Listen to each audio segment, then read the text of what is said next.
Informasi terkini kita segera menuju Rumah Sakit Hermina Jatinegara. Sudah ada jurnalis Kompas TV Jona Hamonangan dan juru kamera Andika Pratama di sana. Selamat siang Jona, apakah proses pendinginan sudah selesai siang hari ini?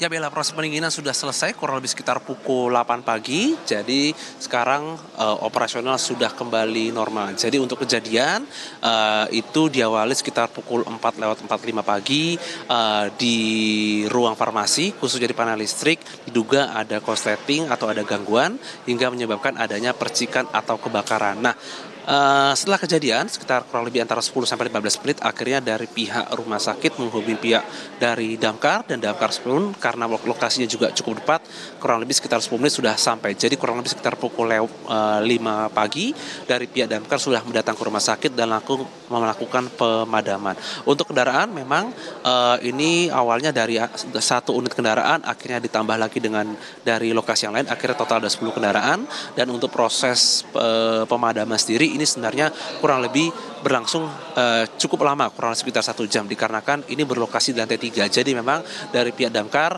harus masuk ke lantai dasar terlebih dahulu. Nah, untuk proses pendinginan pun ini juga memang membutuhkan ada satu hal teknik lagi dinamakan memasukkan satu pipa. Jadi pipa ini adalah pipa seperti blower. Jadi blower ini untuk mengurangi adanya kepadatan atau kepulan asap yang ada di unit farmasi.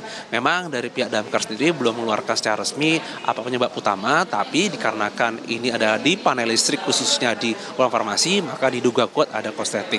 Apakah ini benar korsleting atau juga kita masih menunggu statement resmi khususnya yang dikeluarkan oleh pihak rumah sakit ataupun nanti dari pihak polisian yang selesai melakukan penyelidikan.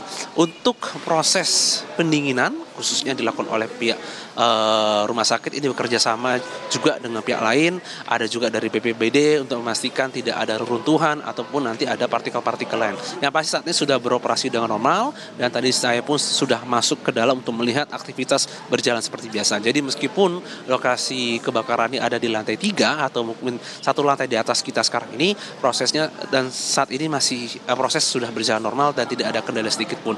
Yang ingin kita pastikan adalah bagaimana untuk proses di farmasi seperti pengambilan obat atau mungkin penukaran resep apakah sudah kembali berjalan normal. Ini kita masih menunggu jawaban khusus dari pihak rumah sakit. Rencananya kurang lebih sekitar 1 jam lagi akan digelar konferensi pers untuk memberitahukan kepada kami para awak media terkait dengan apa penyebab terjadi kebakaran dan juga untuk memastikan apakah pelayanan khususnya untuk pelayanan kefarmasian sudah berjalan normal atau tidak. Bella? Jona, lalu bagaimana dengan pasien-pasien terutama yang memang harus membutuhkan pelayanan-pelayanan intensif? Seperti apa pelayanan rumah sakit saat ini? Ya Bella, tadi ketika terjadi kebakaran kami sendiri sudah datang kurang lebih sekitar pukul 6 dan kami melihat adanya proses evakuasi khususnya pasien yang ada di rumah sakit. Kami melihat evakuasi tadi ada yang menggunakan bed, ada juga yang menggunakan kursi roda. Mereka tadi sempat diungsikan, ada yang di dekat parkiran, ada juga di dekat gedung administrasi. Mengingat Rumah Sakit Hermina ini terbagi di gedung baru dan gedung lama. Nah, kurang lebih sekitar 1,5 jam tadi pasien sendiri sudah dimasukkan kembali ke rumah sakit. Itu pun setelah mengetahui dari pihak Damkar bahwa gedung sudah aman dan juga proses pasien sudah bisa dimasukkan kembali. Nah, sekarang untuk proses administratif ataupun proses dari perawatan sudah berjalan dengan normal, tidak ada kendala. Jadi untuk kebakaran yang hanya di unit farmasi, apakah merembet ke gedung lain memang belum ada informasi, tapi yang pasti mungkin ada sedikit kendala mungkin di pelayanan kefarmasian atau mungkin di pelayanan seperti ngambil obat atau tidak. Tapi kita tentu saja mengharapkan ada proses recovery atau mungkin dari alternatif tempat yang lain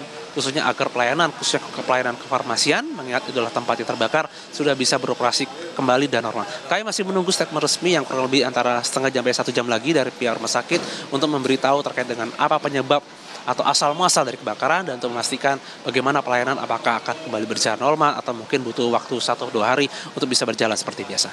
Bella?